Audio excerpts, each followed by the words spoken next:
नमस्कार। News night के एक और अंक में आप सभी दर्शकों का बहुत बहुत स्वागत है। मैं हूं असीम मिश्रा। आज बहुत सारी सियासी खबरें हैं जो कि आपको समझना देखना बहुत जरूरी है। शुरुआत हम करेंगे कोलकाता की खबर के साथ, क्योंकि लगातार जिस तरह से एक ट्रेनी डॉक्टर के साथ बलात्कार और उसकी हत्या हुई, उसके बाद से लगातार पूरे देश में आक्रोश का माहौल है। और इसी कड़ी में आज कोलकाता की सड़कों पर छात्रों ने विरोध प्रदर्शन किया। क्या कुछ हुआ बताएंगे आपको डिटेल से। साथ ही साथ कर्नाटक में एक बार फिर से वहां की सिद्धारमैया सरकार और साथ साथ कांग्रेस के अध्यक्ष मल्लिकार्जुन खड़गे और उनका परिवार भ्रष्टाचार के घेरे में आ गए हैं। क्या है ये सारा मामला, इस पर करेंगे विस्तार से बातचीत। और साथ ही साथ देश के अलग अलग हिस्सों में बारिश और बाढ़ का कहर अब भी जारी है। क्या कुछ है हालात, इस पर दिखाएंगे आपको विस्तार से रिपोर्ट। लेकिन शुरुआत करना चाहेंगे सबसे पहले हेडलाइंस के साथ। कोलकाता की सड़कों पर नजर आया सरकार के खिलाफ छात्रों का आक्रोश। बड़ी संख्या में आरजीकर अस्पताल की घटना के खिलाफ सड़कों पर प्रदर्शन। सचिवालय की तरफ कूच कर रहे छात्रों पर पुलिस ने भाजी लाठियां। आंसू गैस के गोले और पानी की बौछार से प्रदर्शन को रोकती नजर आई पुलिस।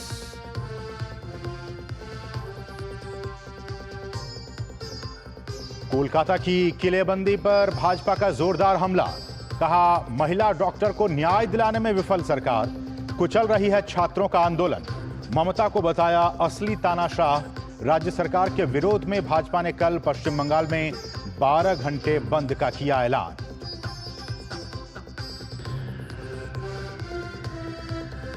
कर्नाटक के एक के बाद एक सामने आ रहे बड़े घोटालों पर भाजपा ने खोला मोर्चा। मल्लिकार्जुन खड़गे के बेटे, दामाद, बेटी के नाम पर आवंटित जमीनों पर पूछे सवाल। कहा, आबाद रहे दामाद, चाहे राज्य हो जाए बर्बाद। नैतिकता के आधार पर मांगा मुख्यमंत्री सिद्धारमैया से इस्तीफा। प्रधानमंत्री नरेंद्र मोदी ने रूस के राष्ट्रपति व्लादिमीर पुतिन से की बात। रूस यूक्रेन संघर्ष पर हुई बातचीत। संघर्ष के शीघ्र और शांतिपूर्ण समाधान की भारतीय प्रतिबद्धता दोहराई।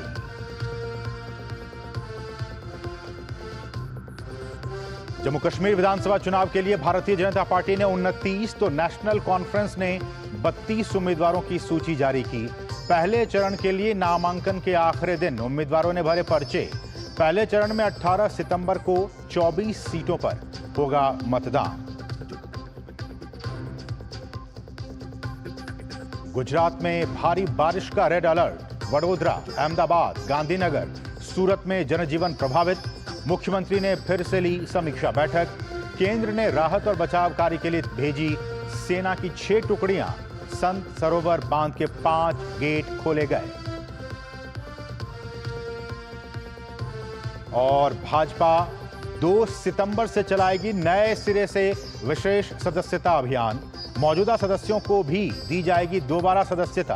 राष्ट्रीय अध्यक्ष जेपी नड्डा पीएम मोदी को सदस्यता देकर करेंगे इस अभियान की शुरुआत।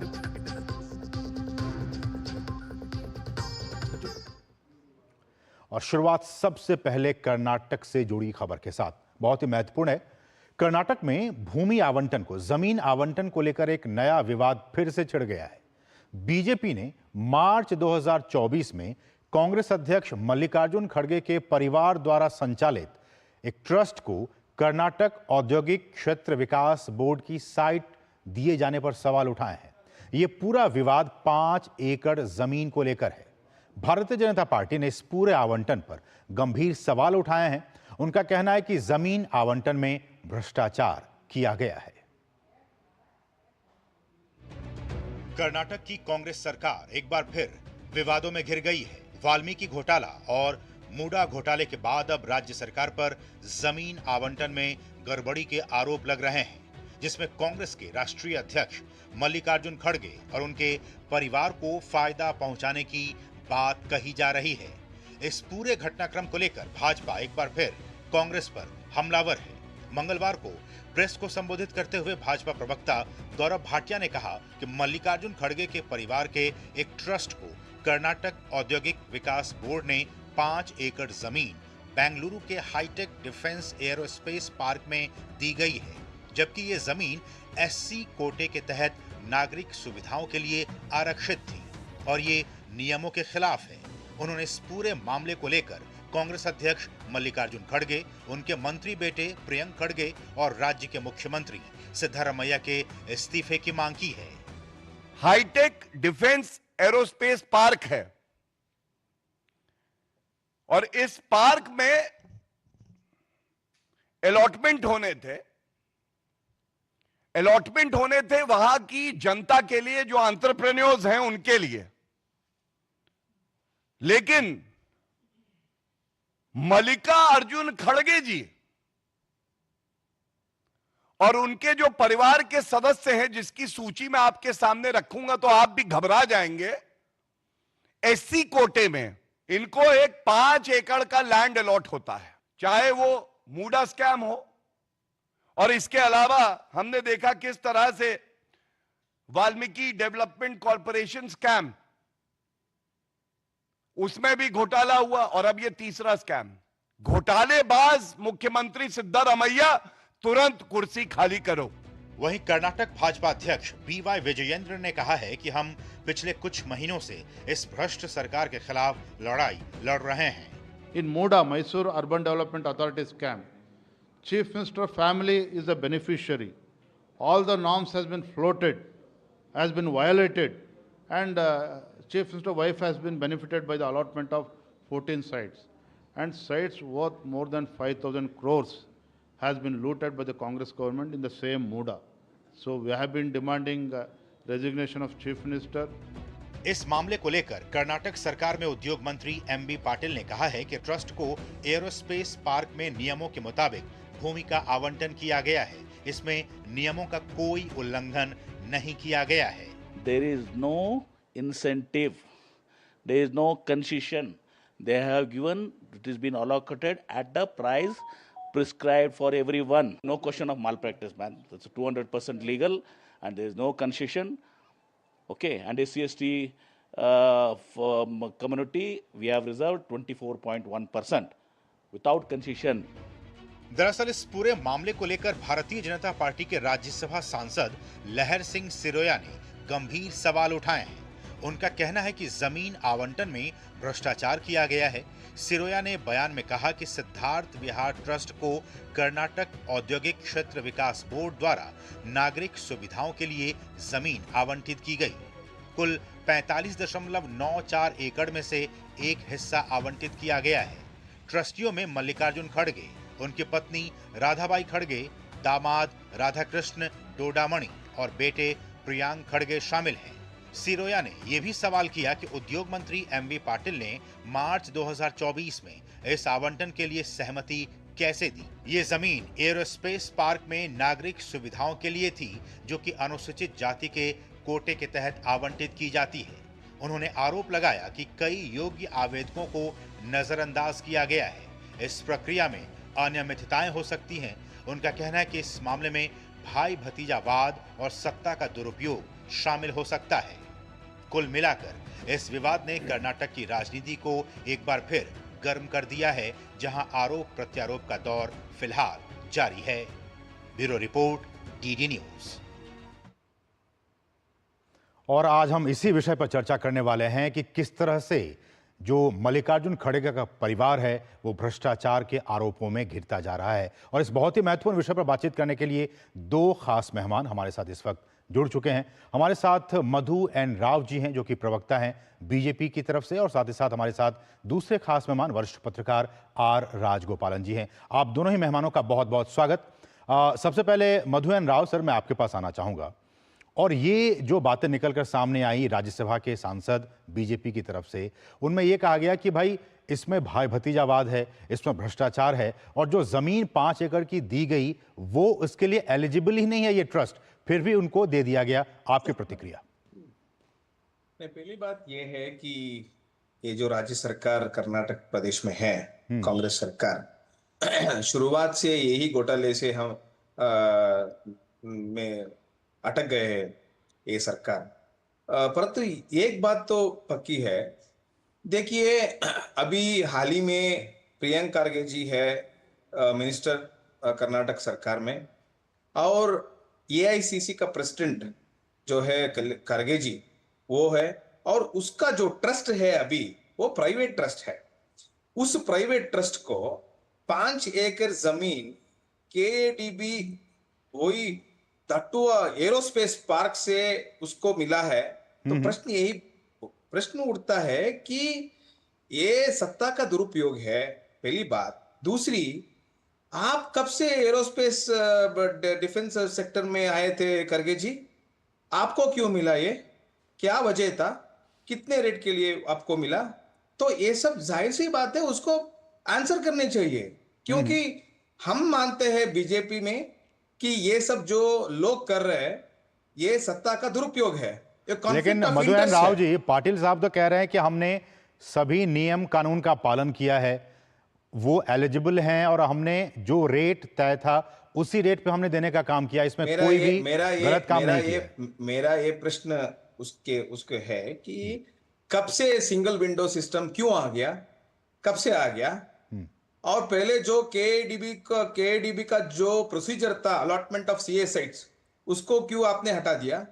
तो जाहिर सी बात ये हो रही है कि म्यूडा केस में जो हुआ था कॉम्पनसेटरी जो 50-50 के दायरे में उस सिद्धरामैया जी का बीवी को मिला, ऐसे ही ये भी कर रहे हैं कि उसको मिले। तो हम भारतीय जनता पार्टी से कांग्रेस पार्टी को हम इतना ही प्रश्न पूछ रहे हैं, अरे भाई आपके लिए क्यों आप इतना प्रोसीजर चेंज कर रहे हो? तो जाहिर सी बात यह है कि उसको कुछ बेनिफिट मिलने के लिए सब कर रहे हैं।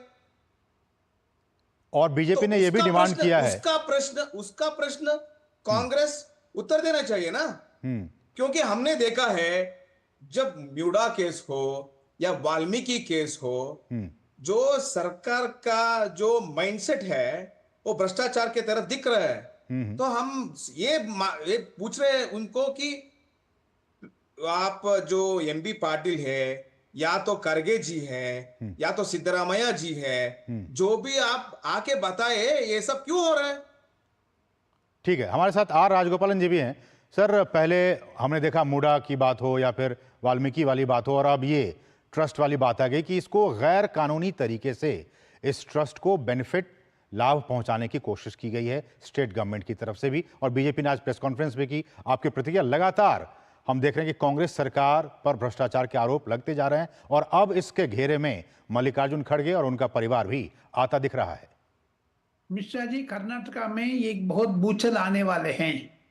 मुझे लगता है ये लैंड स्कैम 3-4 ऐसे रोज एक न एक आते जा रहे हैं, क्योंकि चीफ मिनिस्टर सिद्धरामैया ने खुद ये चीज प्लान किया है खड़गे के खिलाफ। जो सिद्धरामैया का अभी गवर्नर साहब ने सैंक्शन फॉर प्रोसिक्यूशन दिया है, वो इस्तीफा नहीं दे रहे हैं।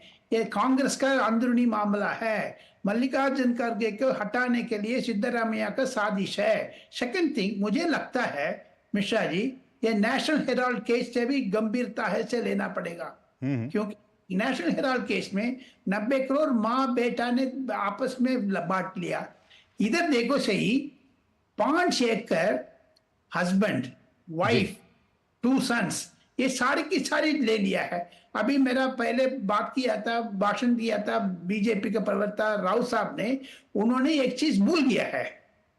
मल्लिकार्जुन खड़गे के दोनों बेटे हैं, एक दोनों बेटे में भी इस ट्रस्ट सिद्धार्थ ट्रस्ट में मेंबर्स है, और एक तो मंत्री भी हैं। एक मंत्री है राहुल खड़गे ji, chairman of some other cell, वो अलॉट करना था। लेकिन ये सिंगल विंडो सिस्टम में देख करके फ्रॉड किया है। ये बिल्कुल मल्लिकार्जुन खड़गे साहब फंस गया। जो नरेंद्र मोदी के ऊपर उंगली उठाने वाले हैं लोग हैं, ये जो हिंडनबर्ग, बाकी डुलाना डुमकाना सब उठा रहे थे, लेकिन ये खुद आपको पास पहुंच गया है ये चीज, जो गंभीरता आरोप। आपको लगता है राजगोपालन जी कि अगर ये नहीं हुआ होता तो जो सही में इसके हकदार हैं, जिस कोटे के तहत ये सारी जमीनें हैं, उनके जो हकदार हैं उनको मिल पाता, बजाय कि इस खड़गे परिवार के मेंबर्स को? खड़गे परिवार को एरोस्पेस में क्या संबंध है? ये सीए मतलब ये सिविक कम्युनिटीज का सेक्शन में देने वाले लैंड का खड़गे जी का कैसे पहुंच गया? And second thing Mishra ji, ये देखिएगा, 2024 मार्च में हुआ, ये चुनाव को पहले ये सोच रहे थे केंद्रीय सरकार में हम लोग आ जाएंगे, इसको सीधा साधा कर देंगे, डिफेंस मिनिस्ट्री में बात करके इतना मुखौटा बनाए थे। लेकिन आखिर में नरेंद्र मोदी आ गया तीसरा बार। नरेंद्र मोदी आने के बाद 10 साल में नरेंद्र मोदी सरकार में एक मंत्री के ऊपर भी उंगली नहीं उठा सकते थे, लेकिन आज मल्लिकार्जुन खड़गे के ऊपर उठा लिया है। सेम मल्लिकार्जुन खड़गे का आने वाले दिन में राज्यसभा में लीडर ऑफ अपोजिशन बन करके रहना मुश्किल पड़ेगा, क्योंकि कांग्रेस को अंदरूनी मामला है। ये चीज कांग्रेस वालों ने ही प्रेस को दिया है, कांग्रेस वालों ने ही एक तपतपा करके दे रहे हैं। ठीक है मधुराव सर, मल्लिकार्जुन खड़गे को मिटाने के लिए, हटाने के लिए सिद्धरामैया का साजिश है ये। ठीक है मधुराव जी, मेरा सवाल ये कि जो मंत्री हैं वो ये कह रहे हैं कि मार्च 2024 में ही हमने इसकी सहमति दे दी, हमने इसको ग्रीन सिग्नल दे दिया। उससे पहले का ये सारा मामला, जब ये मामला मंत्री के पास आया उन्होंने मार्च 2024 में इस पे मोहर लगा दी। अब उसके बाद से ये कहा जा रहा है कि ये सारा जो मामला था इसको हमने कानूनी तौर पर जो सही तरीका है, जो सही रास्ता है उसके तहत ही दिया है, हमने इसमें कोई गड़बड़ी नहीं की है। तो ऐसे है तो कागजात दिखाए, हम भी देखे क्या हुआ है। हम ये मांग कर रहे हैं कि राजगोपाल जी ने कहा कि वो ट्रस्ट है, मैं फिर से बताऊंगा, मैं भी बताया कि वो जो ट्रस्ट है वो प्राइवेट ट्रस्ट है, उसमें मल्लिकार्जुन खड़गे जी है, उसका बीवी है और उसका सन इन लॉ जो है कलबुर्गी का एमपी है राधाकृष्ण है, उसका दूसरा बच्ची है, उसका नाम है राहुल है, और हमारा जो मिनिस्टर है प्रियंक खड़गे जी है। तो बात यह है सर, कब से सिंगल विंडो सिस्टम किया आपने, क्यों किया आपने, पहले जो प्रोसीजर था उसको क्यों हटा दिया आपने, कौन से रेट पे दिया आपने, ये सब जो बात बनते हैं ना। क्योंकि हम देखे सर कर्नाटक में देखिए, जब ब्यूड़ा कांड हुआ उसका एक आई विल एनालॉजी बताता हूं आपको। 1998 में जब डीनोटिफिकेशन हुआ था, जब सिद्धरामैया जी डिप्टी चीफ मिनिस्टर थे सर, वो हुआ था, मरा हुआ आदमी को डीनोटिफिकेशन हुआ था, वो कैसे हो गया सर। और 2004 में जब म्यूड़ा कांड में ही जब किसी दूसरी मरा हुआ आदमी से सिद्धरामैया की जो ब्रदर इन लॉ है उसको कैसे सेल डीड हुआ। तो ये सब देखते हुए हमें लग रहा है कि कांग्रेस सरकार जो है कर्नाटक में लैंड स्कैम कर रहे हैं। लेकिन राव जी, कांग्रेस का यह कहना है कि एजुकेशनल ट्रस्ट के नाम पर ही बच्चों को शिक्षा और उसके नाम पर ही ये हमें दिया गया है, हमने इसमें कोई गलत काम नहीं किया है। मेरा प्रश्न यही है, आपको यही ट्रस्ट मिला, किसी दूसरी ट्रस्ट नहीं था? अरे क्या भाई, क्यों आपको ये मिला, वो कैसे मिला आपको ये? इसको कहते हैं नेपोटिज्म ना, इसको कहते हैं कॉन्फ्लिक्ट ऑफ इंटरेस्ट ना। बाप उधर एआईसीसी प्रेसिडेंट है और बेटा इधर मिनिस्टर है, और आपको जो मिला है वो आप कह रहे कि वो सही मिला। क्यों सिंगल विंडो सिस्टम किया आपने? पहले जो प्रोसीजर था उसका क्यों जिक्र नहीं कर रहे, क्यों हटा दिया आपने? ये सब जाहिर सी बात है, उसको आंसर करना पड़ेगा भाई। ठीक है, ऐसे में राजगोपालन सर, लगातार एक के बाद एक आरोप लगते जा रहे हैं। आपने मुडा की बात की, आपने वाल्मीकि वाले घोटाले की बात की, अब एक और ये नया मामला आ गया है। आपको लगता है कि जो विश्वसनीयता, जो क्रेडिबिलिटी है, वो अब सवालों के घेरे में है सिद्धरामैया सरकार की? मल्लिकार्जुन खड़गे के ऊपर क्रेडिबिलिटी का प्रश्न चिन्ह उठ गया। मल्लिकार्जुन खड़गे इतना दिन नरेंद्र मोदी को उंगली उठा रहे थे, 10 साल में नरेंद्र मोदी की मिनिस्टर के खिलाफ एक साजिश भी नहीं आया है। नरेंद्र मोदी को परिवार नहीं है, लेकिन मल्लिकार्जुन खड़गे देखो, दलित दलित दलित बोल करके, एससी बोल करके लूट रहे थे। ये सारा बाहर आया, ये सारा चीज लहर सिंह का चीफ मिनिस्टर ऑफिस से ही ये डॉक्यूमेंट दिया करके कर्नाटक अखबार में छाप रहे हैं। ये चीज बिल्कुल बिल्कुल ये अंदरूनी मामला है। ये लैंड स्कैम, कूड़ा मूड़ा, ये जो भी सिद्धार्थ नगर, ये सारा छोड़ दीजिए मिश्रा जी। मुझे एक ही चीज है, ये राजनीतिक प्रेरित है, क्योंकि सिद्धरामैया ने ये कोयल खेला है ओकलिगा लिंगायत के ऊपर, जितना देवगौड़ा का ग्रैंडसन का येडुरप्पा का ऊपर पास्को केस लगा करके खेल चलाना चाहते थे वो इनके ऊपर बूमरैंग हो रहे हैं। ओके। DK शिव कुमार भी अखबार में छाप रहे हैं अपने जो विरोधी के ऊपर, सिद्धरामैया भी अपना विरोधी को छाप रहे हैं। परसों दिल्ली में हुआ था एक समझौता मीटिंग, राहुल गांधी प्रेसिडेंट क्या मल्लिकार्जुन खड़गे सामने बैठे थे, उसमें ये निर्णय हुआ है मिस्टर सिद्धरामैया विल रिजाइन। लेकिन कब रिजाइन करेगा? ठीक है। ये स्कैम रोज एक अच्छा ये देखो 6 महीने में ये स्कैम को बाहर आ गया, देखो सही कैसे हो सकता है ये चीज। मार्च में ये सारा अलॉटमेंट हुआ है, मार्च 2024 में जी 24 5 महीने के पहले। आज यू आर इन अगस्त, मार्च अप्रैल मई जून जुलाई अगस्त, 5 मंथ्स को बीच में। लहर सिंह साहब आपको सैल्यूट करना है क्योंकि ये चीज बाहर लेके आया करप्शन करप्शन करप्शन। देयरफॉर मुझे अंडरस्टैंडिंग ये मिल रहे हैं मल्लिकार्जुन खड़गे के ऊपर प्रश्न उठ गया। मल्लिकार्जुन खड़गे राज्यसभा का विपक्ष का नेता से इस्तीफा देना पड़ेगा। कांग्रेस में इस्तीफा दे रहे नहीं दे रहे, बीजेपी भी यही डिमांड कर रही है कि जो चीफ मिनिस्टर हैं मल्लिकार्जुन खड़गे, जो कांग्रेस के प्रेसिडेंट है, वो इस्तीफा दें। मुझे बीजेपी से संबंध नहीं है, लेकिन नरेंद्र मोदी की उंगली उठाने वाले लोग फंसते जा रहे। एक बार मधुएन राव जी, मैं आपसे रिक्वेस्ट ये करूंगा कि ये सारा मामला है क्या, क्योंकि हमारे दर्शक इस बात को उतना नहीं समझ रहे हैं, ये सारा इशू है क्या, अगर आप इसको अच्छे से हमारे दर्शकों के लिए समझा सकें। नहीं, ये जो मल्लिकार्जुन जी का बात है, जी जी नहीं, हमारा जो कहना है कि ये जो ट्रस्ट है वो प्राइवेट ट्रस्ट है, उसको कहते हैं सिद्धार्थ विहार ट्रस्ट। ओके। एक प्राइवेट ट्रस्ट है, वो एजुकेशन वगैरह वगैरह में वो काम कर रहे हैं, ऐसे वो बोल रहे हैं। उस ट्रस्ट में कौन कौन है ट्रस्टीज? मल्लिकार्जुन खड़गे जी है, जो है AICC के प्रेसिडेंट, उसके बीवी है, और उसका सन इन लॉ है राधा कृष्ण, जो है गुलबर्गा का सांसद है, और दूसरा वो उसका बेटा है राहुल, और प्रियंक खड़गे जी है जो मिनिस्टर है कर्नाटक सरकार में, वो भी है। बात यह है कि उस ट्रस्ट को 5 एकड़ लैंड अलॉट हुआ है CA कैटेगरी में, और जो हमें इंफॉर्मेशन आ रहा है कि इंफॉर्मेशन है कि उसको मिला सिंगल विंडो क्लियरेंस में। ओके। हम ये मांग कर रहे क्यों आपने जो पहले जो सिस्टम था, जो आपका जो प्रोसीजर था KDB अलॉटमेंट से, वो हटके सिंगल विंडो सिस्टम कैसे आ गया? पहली बात। दूसरी बात, क्यों आप इसी को दिया? क्योंकि वो हम बोल रहे कि ये नेपोटिज्म है, हम बोल रहे कि it's a conflict of interest है। अरे आप बेटा इधर मिनिस्टर है, AICC उधर वो प्रेसिडेंट है, ये होते हुए आपको जो मिला है, हम कह रहे कि आपका जो सरकार है वो आपको दुरुपयोग किया है, क्योंकि आपने 1.5 years से Congress is only spending time in corruption. तो हम ये मांग करें कि ये हमने म्यूडा देखा, हमने वाल्मीकि देखे, सब देखे हम, तो हम बोल रहे हैं कि अरे आपको ये कैसे मिला? आप स्पष्टीकरण देना चाहिए खड़गे जी और प्रियंक खड़गे जी को कि क्यों ऐसे हो रहे हैं, और सिद्धरामैया जी भी है।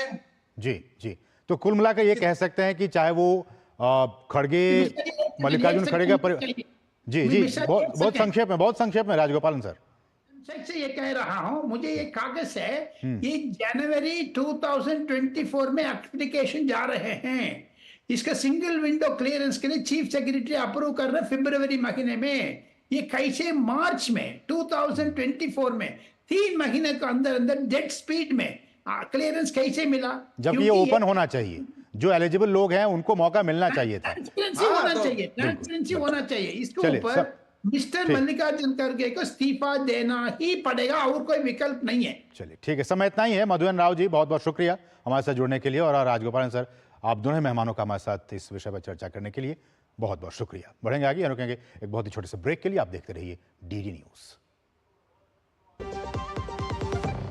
भारत में सालाना हजारों लोग हाथी पांव नाम की बीमारी की चपेट में आकर जीवन भर के लिए अपाहिज हो जाते हैं। हाथी पांव एक मच्छर के काटने से फैलता है। हाथी पांव का कोई इलाज नहीं है। साल में सिर्फ एक बार सरकार द्वारा दी हुई मुफ्त दवाएं खाएं और इस बीमारी से अपने आप को और अपने परिवार को बचाएं। 10 अगस्त को हाथी पांव से बचाव की दवा अवश्य खाएं। अपने आप को और अपने परिवार को इस दर्दनाक बीमारी से बचाएं। भारत सरकार द्वारा जनहित में जारी। सर, आपका केवाईसी अपडेट करना है, नहीं तो अकाउंट और एटीएम कार्ड ब्लॉक हो जाएगा। सावधान सावधान। 2.5 करोड़ का इनाम मुझे। देखिए, अनजाने कॉल्स, फर्जी ईमेल्स, लिंक्स और जाली ऐप से अपना पिन, ओटीपी, पासवर्ड कभी भी किसी के साथ शेयर न करें। आप रहेंगे सावधान तो नहीं होगा नुकसान। आरबीआई कहता है, जानकार बनिए, सतर्क रहिए। मुथूट फाइनेंस से गोल्ड लोन लेते हुए कोई डाउट नहीं है, क्योंकि यहाँ है पूरी ट्रांसपेरेंसी, 100% भरोसा और सुरक्षा। तभी तो मुथूट फाइनेंस है भरोसा इंडिया का। तो गोल्ड लोन लेने के लिए कॉल करें 1-800-313-1212। बात जब पीढ़ियों के लिए बनने वाले घर की हो तो जिम्मेदारी बड़ी हो जाती है। गैलेंट समझता है ये जिम्मेदारी। अब डबल एम रिब्स के साथ गैलेंट एडवांस टीएमटी रीबार, निर्माण का रियल हीरो। और ब्रेक के बाद आपका फिर से स्वागत है। खबर कोलकाता से है, जहां के आरजी कर अस्पताल में महिला डॉक्टर के रेप और हत्या के मामले में दोषियों को सजा देने की मांग को लेकर देश भर में आक्रोश है। विरोध प्रदर्शन और मार्च का सिलसिला थमता नजर नहीं आ रहा है। कोलकाता में मंगलवार को नवन्ना मार्च को लेकर तनाव की स्थिति रही। छात्रों पर बंगाल पुलिस के लाठीचार्ज के विरोध में बीजेपी ने बुधवार को 12 घंटे का बंगाल बंद का आह्वान किया है। और इस सब के बीच पश्चिम बंगाल सरकार ने अपने कर्मचारियों को 28 अगस्त को अपने अपने दफ्तरों में मौजूद रहने का आदेश जारी किया है और कहा है कि कोई भी छुट्टी उन्हें नहीं दी जाएगी। कोलकाता के आरजी कर अस्पताल में महिला डॉक्टर के साथ बलात्कार और हत्या के मामले को लेकर पश्चिम बंगाल के साथ साथ पूरे देश में आक्रोश का माहौल है। मंगलवार को छात्र संगठनों ने राज्य की मुख्यमंत्री ममता बनर्जी के इस्तीफे की मांग के साथ नाबन्ना मार्च किया। पश्चिम बंगाल के राज्यपाल सीवी आनंद बोस ने भी नाबन्ना मार्च को लेकर लोगों से शांतिपूर्ण तरीके से विरोध प्रदर्शन करने की अपील की थी। अलग अलग जगहों से छात्र संगठनों का मार्च शुरू हुआ। नवन्ना मार्च को नाकाम बनाने के लिए बंगाल पुलिस ने किलेबंदी की। कोलकाता की सड़कों पर पुलिस ने 19 जगह बैरिकेडिंग की। कंटेनर, कंक्रीट और लोहे के अस्थायी अवरोध से रास्तों को रोकने की पूरी व्यवस्था की गई। इस तैयारी का एक ही मकसद था कि किसी भी तरह छात्रों को नवन्ना भवन न पहुंचने दिया जाए। लेकिन जब प्रदर्शनकारी छात्रों का सैलाब नहीं रुका तो पुलिस ने क्रूर रूप लेते हुए प्रदर्शनकारी छात्रों पर बल का प्रयोग करते हुए लाठियां बरसा दी। साथ ही आंसू गैस के गोले और पानी की बौछार से भी छात्रों के मार्च को तितर-बितर करने का प्रयास हुआ। प्रदर्शन कर रहे छात्रों की बंगाल पुलिस द्वारा पिटाई के मामले पर केंद्रीय मंत्री जेपी नड्डा ने अपने एक्स हैंडल पर लिखा है कि कोलकाता से पुलिस की बर्बरता की तस्वीरें हर उस व्यक्ति को गुस्सा दिलाती हैं जो लोकतांत्रिक सिद्धांतों को महत्व देता है। दीदी के पश्चिम बंगाल में बलात्कारियों और अपराधियों की मदद करना तो सम्मान की बात है, लेकिन महिलाओं की सुरक्षा के लिए बोलना अपराध है। छात्रों पर बंगाल पुलिस ने लाठीचार्ज के विरोध में भारतीय जनता पार्टी ने बुधवार को 12 घंटे का पश्चिम बंगाल बंद का आह्वान किया। केंद्रीय मंत्री और पश्चिम बंगाल भाजपा के प्रदेश अध्यक्ष सुकांत मजूमदार ने पुलिस कार्रवाई की आलोचना करते हुए कोलकाता पुलिस मुख्यालय के सामने विरोध प्रदर्शन किया। उन्होंने जनता से हड़ताल में शामिल होने की अपील भी की। वहीं कांग्रेस ने भी छात्रों पर हुई बर्बरता पर सवाल उठाए। इस डेमोक्रेटिक आंदोलन को कुचलने के विरोध में पश्चिम बंगाल सरकार के खिलाफ ममता बनर्जी की रेजिग्नेशन की डिमांड को लेकर कल 12 घंटे का जनरल स्ट्राइक का डिमांड किए हैं। हम जनता से अपील करते हैं कि आप इस स्ट्राइक में, इस धर्मघट में, इस हड़ताल में शामिल हो। जो पुलिस ने लाठीचार्ज किया छात्रों के ऊपर, जो टीयर गैस, जल कमान, पुलिस ने जो अत्याचार किया, लाठीचार्ज किया, जो इसकी तरफ से छात्र लोगों को गिरफ्तार किया, आज हम लोग लाल बाजार के सामने हम लोग बैठे हुए हैं। देखिए, जब आंदोलन छेड़ते हैं तो कुछ ना कुछ तो इसका असर होना ही चाहिए और वो हो रहे हैं। ये आंदोलन को सही ढंग से चलाना और इसमें कोई हिंसा ना हो, इसके लिए सत्तारूढ़ पार्टी और विपक्ष दोनों को सहमति बनना चाहिए, दोनों को आपस में बैठना चाहिए। छात्रों पर बर्बरता पर चौतरफा घिरे राज्य पुलिस प्रशासन का कहना है कि छात्रों ने प्रदर्शन की जानकारी दी थी, लेकिन उन्हें अनुमति नहीं दी गई। ऐसे में छात्रों का प्रदर्शन कानून के मुताबिक नहीं है। भाजपा नेता दिलीप घोष ने पुलिस की भूमिका पर सवाल उठाते हुए कहा कि पुलिस को विरोध प्रदर्शन को वैध या अवैध कहने का कोई अधिकार नहीं है, क्योंकि लोकतांत्रिक देश में कोई भी शांतिपूर्ण तरीके से विरोध कर सकता है। टीएमसी नेता कुणाल घोष के बयान पर उन्होंने कहा कि उनके कहने ना कहने से क्या फर्क पड़ता है। सवाल यह है कि सरकार ने इस घटना के खिलाफ क्या कदम उठाए हैं। वहीं भाजपा प्रवक्ता गौरव भाटिया ने ममता सरकार को असली तानाशाह करार दिया। उन्होंने कहा कि निष्पक्ष जांच की मांग है कि ममता अपने पद से तत्काल इस्तीफा दें। भाजपा ने छात्रों के प्रदर्शन को संवैधानिक हक बताया। लोकतांत्रिक देश में कोई भी प्रोटेस्ट कर सकता है और सुप्रीम कोर्ट ने बोला है कि शांतिपूर्वक कोई भी मार्च हो, प्रोटेस्ट हो, उसमें पुलिस बाधा नहीं डाल सकता है। कुणाल घोष क्या बोलते हैं उससे क्या फर्क पड़ने वाला है। जो घटना हुई है, जिसका विरोध में प्रोटेस्ट हो रहा है, उनका सरकार क्या किया? सरकार वो अपने ऊपर ये अपराध को क्यों ले रहे हैं? उनकी जिम्मेदारी था तुरंत दोषियों को कटघरे में पहुंचाना, कानून के हवाले करना। वो नहीं कर रहे हैं, बचाने का प्रयास कर रहे हैं, तभी गुस्सा बढ़ रहा है, लोग विरोध में उतर रहे हैं। देश में कहीं तानाशाह है तो वो तानाशाह ममता बनर्जी हैं। आरजी कर मेडिकल कॉलेज में जिस तरह से एक जघन्य अपराध होता है, हमारी बहन, उनके साथ उनकी हत्या कर दी जाती है और बलात्कार होता है। ममता बनर्जी बिल्कुल स्पष्टता से एक स्टैंड लेती हैं कि वो आरोपियों के साथ खड़ी रहेंगी, उनको संरक्षण देंगी। उत्तर प्रदेश की राजधानी लखनऊ के जीपीओ पर स्थित गांधी प्रतिमा पर विभिन्न सामाजिक संगठनों ने कोलकाता में हुई महिला डॉक्टर के साथ दरिंदगी के विरोध में धरना प्रदर्शन किया और ममता बनर्जी और बंगाल सरकार का पुतला फूंका। भाजपा नेता और सामाजिक कार्यकर्ता अपर्णा यादव के आह्वान पर किए गए इस प्रदर्शन में स्कूली छात्रों के द्वारा एक नाट्य भी प्रस्तुत किया गया। अपर्णा यादव ने कहा कि यह लड़ाई तब तक जारी रहेगी जब तक दोषियों को सजा नहीं मिलती। न्याय की गुहार लगा रहे हैं। जो भी आदमी उनसे बात कर रहा है, उनकी एक ही शब्द है कि हमें न्याय चाहिए, वी वांट जस्टिस। इसीलिए बी अवेयर के माध्यम से आज मैंने सभी को उत्तर प्रदेश में सेंसिटाइज करने के लिए ये धरना दिया है। इसमें मेरे साथ स्कूल के बच्चे हैं, कई सारी महिलाएं हैं और हम सब लोगों ने यहाँ पर इसी प्रकार से साइलेंट प्रोटेस्ट करने की घोषणा करी। भाजपा के राष्ट्रीय महासचिव बीएल संतोष ने आरजी कर मेडिकल कॉलेज कांड और ऑल इंडिया तृणमूल कांग्रेस के बीच संबंध की आशंका जताते हुए अपने एक्स हैंडल पर लिखा है कि आरजी कर मेडिकल कॉलेज के पूर्व प्रिंसिपल डॉक्टर संजय घोष को ऑल इंडिया तृणमूल कांग्रेस के बारे में कौन सा बड़ा राज पता है कि कोलकाता बलात्कार और हत्या के मामले में पूरा नेतृत्व उन्हें बचाने के लिए हर संभव कोशिश कर रहा है। हैरान करने वाली बात है। Bureau report, DD news. और क्रिकेट जगत से एक बहुत बड़ी और बहुत अहम खबर आ रही है कि भारत के Jay Shah international cricket council यानी कि आईसीसी के अब नए चेयरमैन बन गए हैं। जी हां, बीसीसीआई के सचिव जय शाह निर्विरोध चुने गए हैं आईसीसी के अध्यक्ष पद के लिए। इस वक्त की ये बड़ी खबर, जय शाह जो है वो ग्रेग बार्कले की जगह लेंगे, जो कि अब से कुछ ही दिनों के बाद वो रिटायर होने वाले। हमारे साथ हमारे सहयोगी तापस भट्टाचार्य बने हुए हैं। तापस, कितनी बड़ी खबर और कितना बड़ा ओहदा अब भारत का आईसीसी के मंच पर बढ़ जाएगा?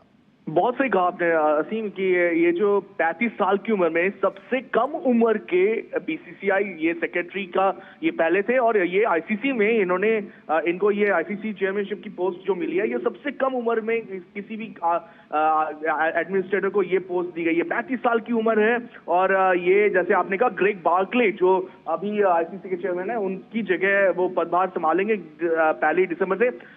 मैं बताना चाहूंगा कि ग्रेग बार्कले एक ऑलरेडी उनके टर्म हो चुके थे और उसके बाद तीसरे टर्म के लिए उन्होंने मना कर दिया था और इसी वजह से ये जो निर्णय लिया गया कि जो एक आईसीसी के बोर्ड ऑफ डायरेक्टर्स की मीटिंग हुई थी तो वहां पे 27 अगस्त को नॉमिनेशन किया गया था और इसी वजह से इनका नाम ओनली नॉमिनी ये जो इससे पहले थे लेकिन नॉमिनी एक ही थे, एक ही का नाम आया था। तो जय शाह जो है उनको निर्विरोध अनोपोज्ड चुना गया इस पोजीशन पे। और मैं ये भी कहना चाहूंगा कि ये जय शाह जो है वो 5वें भारतीय बन चुके हैं आईसीसी के हेड जो ये पोजीशन है उसका भार संभालने के लिए सबसे पहले आपको याद होगा जगमोहन डालिया बने थे, फिर उसके बाद शरद पवार बने, एन श्रीनिवासन ने भी ये भूमिका निभाई और शशांक मनोहर ने भी ये भूमिका निभाई। तो ये 5वें ऐसे भारतीय बने जिन्होंने आईसीसी की चेयरमैनशिप की पोजीशन मिली है,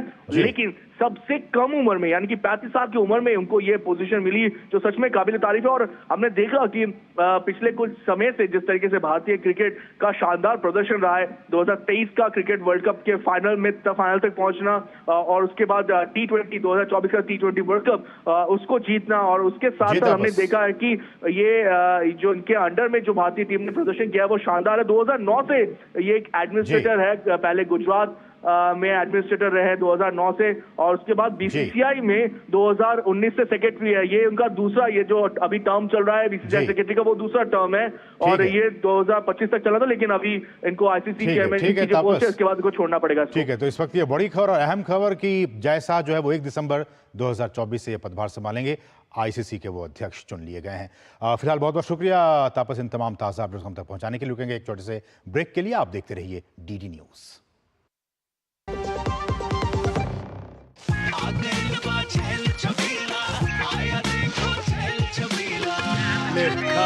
अच्छा भैया, मेरी गाय को भी अपने हाथों से चारा खिला दो। अरे खिलाई देते हैं। हमारी गाय भैया। क्या हो गया, पूरा का पूरा गांव यहाँ आ गया? अच्छा भैया, इसी हाथ से चारा खिलाते हो, तभी तो आपके गाय भैंसों की ब्यात सबसे ज्यादा है। अरे पगले, ये चमत्कार इस हाथ का नहीं, हाथ में जो कपिला पशु आहार है उसका है, जो पशुओं की सेहत अच्छी रखता है और ब्यात भी बढ़ाता है। ले जाओ।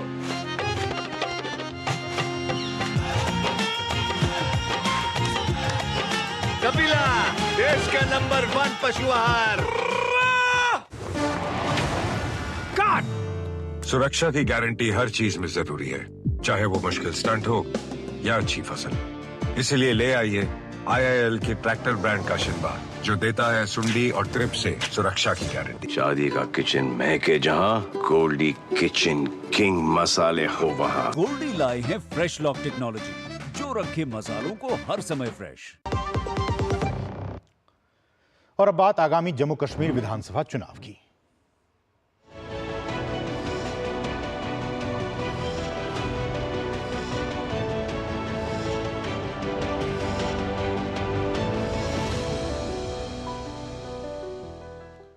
जम्मू कश्मीर में चुनाव को लेकर लगातार राजनीतिक सरगर्मियां बढ़ती जा रही हैं। आज पहले चरण के नामांकन का आखिरी दिन के दिन 24 सीटों के लिए अलग अलग राजनीतिक दलों के उम्मीदवारों ने पर्चे दाखिल किए।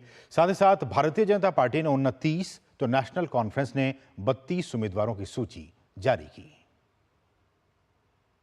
आर्टिकल 370 हटने के बाद पहली बार चुनाव का गवाह बनने जा रहे जम्मू कश्मीर में लोकतंत्र के महापर्व का उत्साह तेजी से बढ़ता जा रहा है।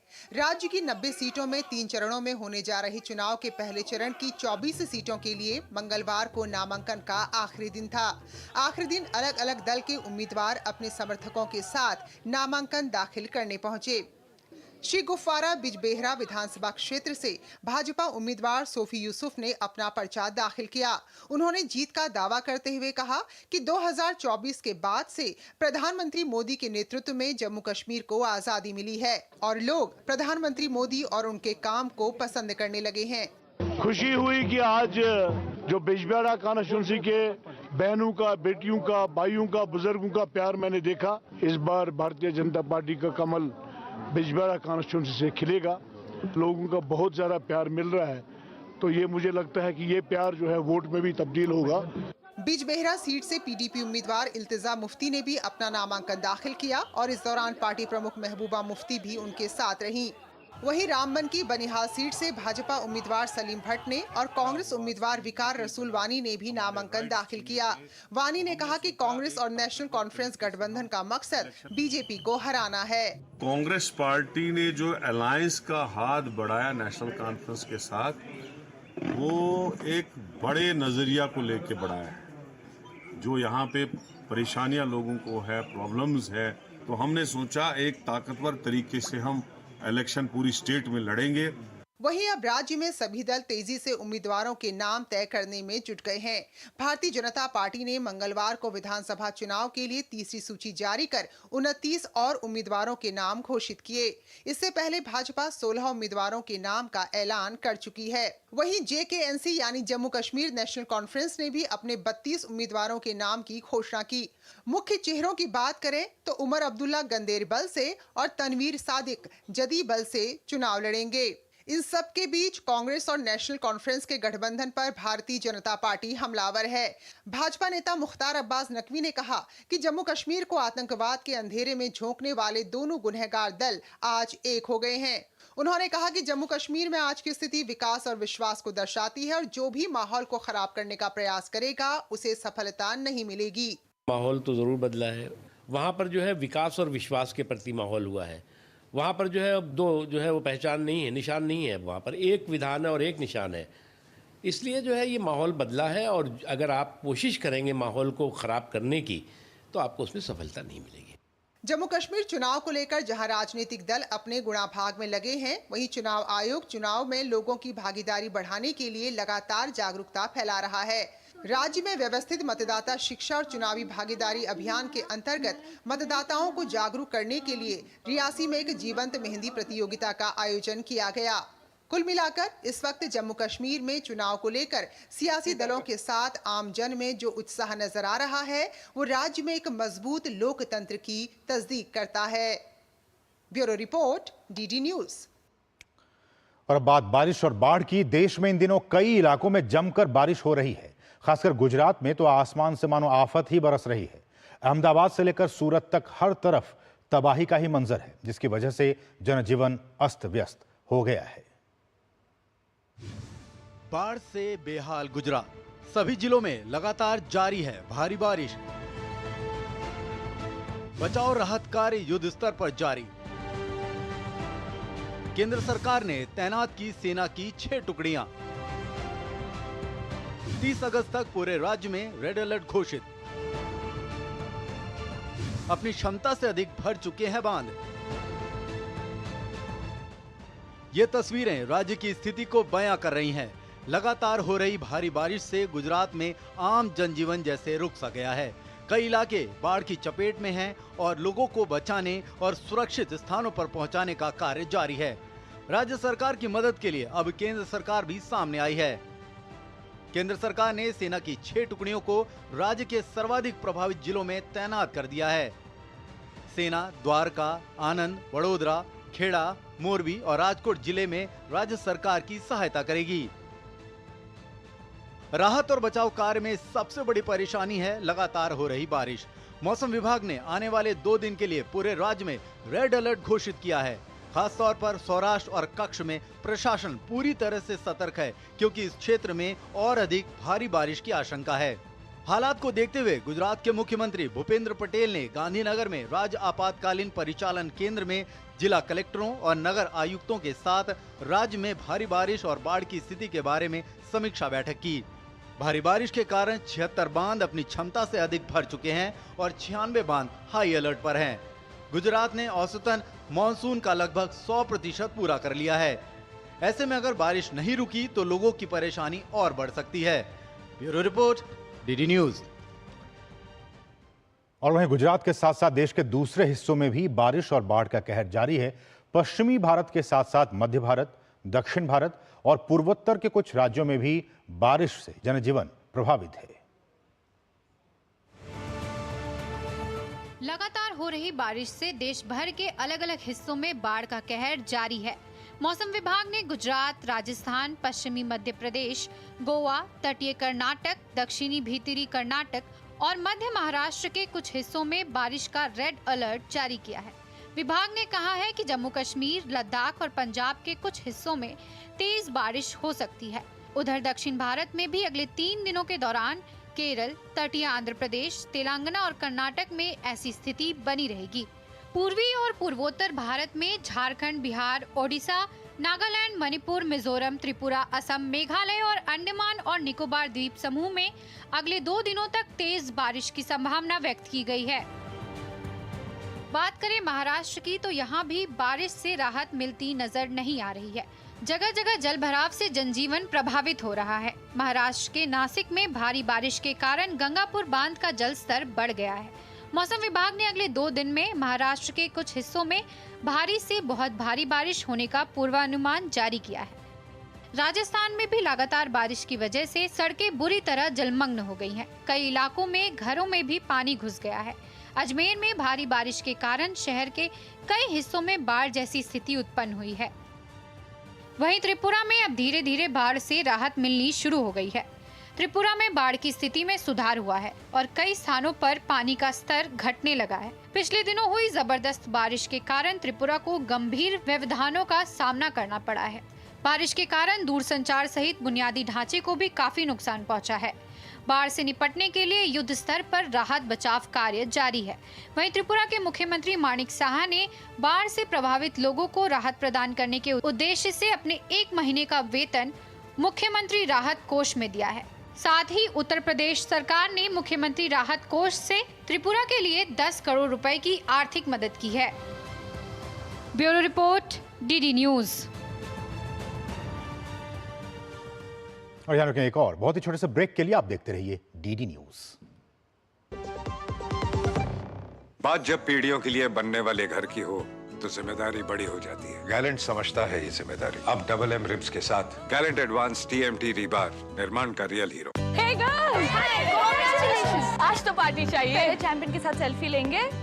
आइडिया, यही करते हैं पार्टी। Pizza party. ये चल अपना कार्ड और पिन दे। मेरे कार्ड की डिटेल्स मैं खुद ही डालूंगी। आरबीआई कहता है अपना पिन, ओटीपी, सीवीवी या इंटरनेट बैंकिंग पासवर्ड किसी के साथ शेयर ना करें। ऑनलाइन बैंकिंग सिर्फ अपने कंप्यूटर, मोबाइल और सिक्योर नेटवर्क से करें। बाय गर्ल्स, कहाँ जा रही है? सुना नहीं, नो शेयरिंग। आरबीआई कहता है जानकार बनिए, सतर्क रहिए। सुरक्षा की गारंटी हर चीज में जरूरी है, चाहे वो मुश्किल स्टंट हो या अच्छी फसल।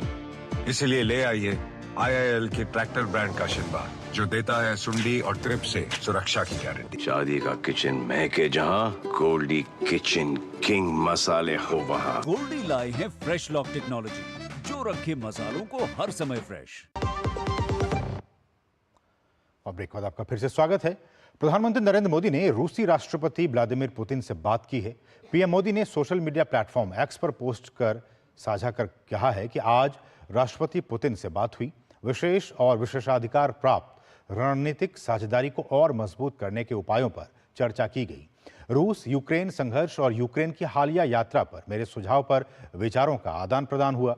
संघर्ष के शीघ्र, स्थायी और शांतिपूर्ण समाधान का समर्थन करने के लिए भारत की दृढ़ प्रतिबद्धता दोहराई। राष्ट्रीय टास्क फोर्स की पहली बैठक कैबिनेट सचिव की अध्यक्षता में मंगलवार को आयोजित की गई।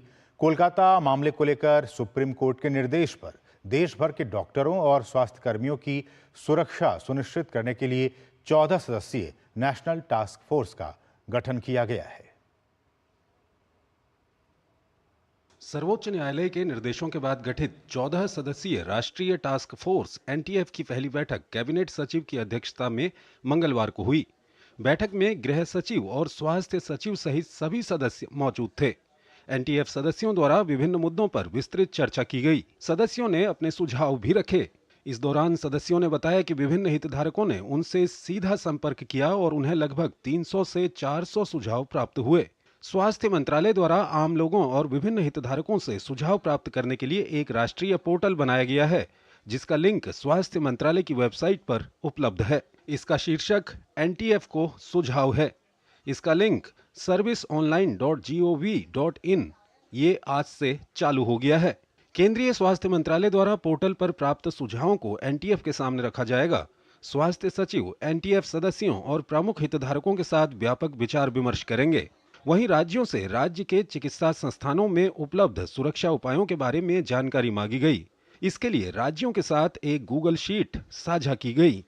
चिकित्सा पेशेवरों की सुरक्षा के संबंध में अल्पकालिक उपायों पर चर्चा करने के लिए 28 अगस्त को राज्यों के मुख्य सचिवों और DGP के साथ वीडियो कॉन्फ्रेंसिंग के माध्यम से एक बैठक आयोजित की जाएगी। इसकी सह अध्यक्षता केंद्रीय गृह सचिव और केंद्रीय स्वास्थ्य सचिव करेंगे। Bureau report, DD news. और यहाँ रुकें एक और छोटे से ब्रेक के लिए। आप देखते रहिए डीडी न्यूज। बात जब पीढ़ियों के लिए बनने वाले घर की हो तो जिम्मेदारी बड़ी हो जाती है। गैलेंट समझता है ये जिम्मेदारी। अब डबल एम रिब्स के साथ गैलेंट एडवांस TMT रीबार निर्माण का रियल हीरो। सुरक्षा की गारंटी हर चीज में जरूरी है, चाहे वो मुश्किल स्टंट हो या अच्छी फसल। इसलिए ले आइए IIL के ट्रैक्टर ब्रांड का शिनबा, जो देता है सुंडी और ट्रिप से सुरक्षा की गारंटी। सोना सिर्फ गहना नहीं होता, कभी पुश्तैनी पहचान तो कभी प्यारी सी याद होती है।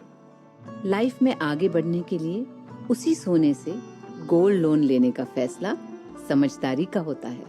मुथूट फाइनेंस ये बात समझते हैं, इसीलिए वो ईमानदारी, सच्चाई और आपके विश्वास को सबसे बढ़कर मानते हैं। मुथूट फाइनेंस, सदियों का भरोसा हमेशा के लिए। तो गोल्ड लोन के लिए कॉल करें 1-800-313-1212। भारत में सालाना हजारों लोग हाथी पांव नाम की बीमारी की चपेट में आकर जीवन भर के लिए अपाहिज हो जाते हैं। हाथी पांव एक मच्छर के काटने से फैलता है। हाथी पांव का कोई इलाज नहीं है। साल में सिर्फ एक बार सरकार द्वारा दी हुई मुफ्त दवाएं खाएं और इस बीमारी से अपने आप को और अपने परिवार को बचाएं। 10 अगस्त को हाथी पांव से बचाव की दवा अवश्य खाएं। अपने आप को और अपने परिवार को इस दर्दनाक बीमारी से बचाएं। भारत सरकार द्वारा जनहित में जारी। और ब्रेक के बाद आपका फिर से स्वागत है। बढ़ेंगे आगे। मुख्यमंत्री योगी आदित्यनाथ की अध्यक्षता में हुई कैबिनेट की बैठक में 13 प्रस्तावों पर मुहर लगी है। कैबिनेट ने जल जीवन मिशन के तहत ग्रामीण क्षेत्रों में पाइप पेयजल आपूर्ति योजना संचालन के लिए अनुरक्षण नीति 2024 को मंजूरी दी है।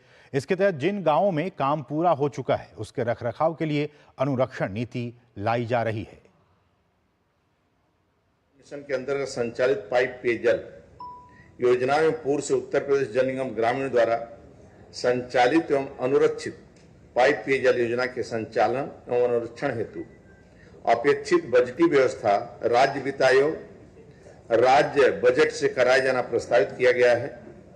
उक्त के दृष्टिगत पूर्व से निर्गत उत्तर प्रदेश के ग्रामीण क्षेत्रों में पेयजल पाइप जलापूर्ति योजना के लिए संचालन हेतु अनुरक्षण नीति 2015 के स्थान पर उत्तर प्रदेश के ग्रामीण क्षेत्रों में पाइप पेयजल योजना के संचालन एवं अनुरक्षण नीति 2024 के प्राख्यान पर माननीय मंत्रिपरिषद का आज अनुमोदन अपेक्षित था, वो अनुमोदन हो गया।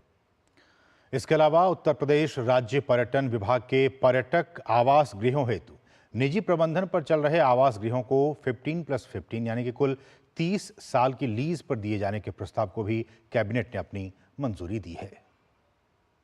वर्ष 2023 में 48 करोड़ पर्यटकों की आमद उत्तर प्रदेश में दर्ज की गई है और इस साल और काफी बढ़ने की संभावना है। और 2025 में हमारा कुंभ का आयोजन भी है। तो इसी के दृष्टिगत जो भी पर्यटक आए उनके लिए ठहरने की व्यवस्था और खान पीन की बेहतरीन व्यवस्थाएं संभव हो सकें, इसी के दृष्टिगत आज हम लोग पुनः कैबिनेट में लाए हैं, जिसमें प्रावधान किया है कि निजी प्रबंधन पर इस तरह के जो हमारे आवास गृह हैं उनको 15 साल प्लस 15 साल का उनका एक्सटेंशन, कुल 30 साल के लिए हम लोग उनको निजी प्रबंधन पर देने का काम करेंगे। तो न्यूज़ नाइट के आज के अंक में बस इतना है, लेकिन चलते चलते आपको छोड़े जाते हैं देश भर की कुछ दूसरी महत्वपूर्ण खबरों के साथ। आप देखिए इन खबरों को और हमें दीजिए अनुमति। नमस्कार। केंद्रीय जांच ब्यूरो ने आयकर के विभिन्न करदाताओं से 10 लाख रुपए की रिश्वत लेने के मामले में प्रधान आयकर आयुक्त पटना और धनबाद और 4 निजी व्यक्तियों को गिरफ्तार किया है। सीबीआई ने कहा कि आरोपी अपने अधिकार क्षेत्र के अंतर्गत आने वाले आयकर के विभिन्न करदाताओं से अपने पद का दुरुपयोग करके उन्हें अनुचित लाभ पहुँचाने के लिए अवैध रिश्वत की मांग कर रहे थे। हरियाणा और जम्मू कश्मीर विधानसभा चुनाव के बीच बसपा की राष्ट्रीय कार्यकारिणी की बैठक उत्तर प्रदेश की राजधानी लखनऊ में हुई। एक बार फिर से बसपा सुप्रीमो मायावती राष्ट्रीय अध्यक्ष चुनी गयी। राष्ट्रीय कार्यकारिणी की बैठक में आगामी चुनावों की तैयारियों पर चर्चा हुई। उत्तर प्रदेश पुलिस भर्ती परीक्षा को लेकर संभल जिले की रजपुरा पुलिस ने बड़ी कार्रवाई की। पुलिस ने 3 आरोपियों को गिरफ्तार किया है जो 5 लाख रुपए के बदले पेपर लीक कराने का कर रहे थे दावा। अयोध्या में 4 साल की मासूम से रेप का मामला सामने आया है। महाराजगंज के कुंभिया गांव में 4 वर्षीय दलित बालिका के साथ पड़ोसी मुस्लिम युवक पर हैवानियत का आरोप लगा है। इलाके में तनाव को देखते हुए गांव में पुलिस फोर्स तैनात कर दी गई है।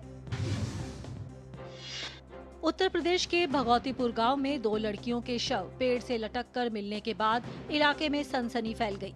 फर्रुखाबाद के एसपी आलोक प्रियदर्शी ने कहा कि पुलिस को इस मामले की सूचना मिलने के बाद जांच जारी है।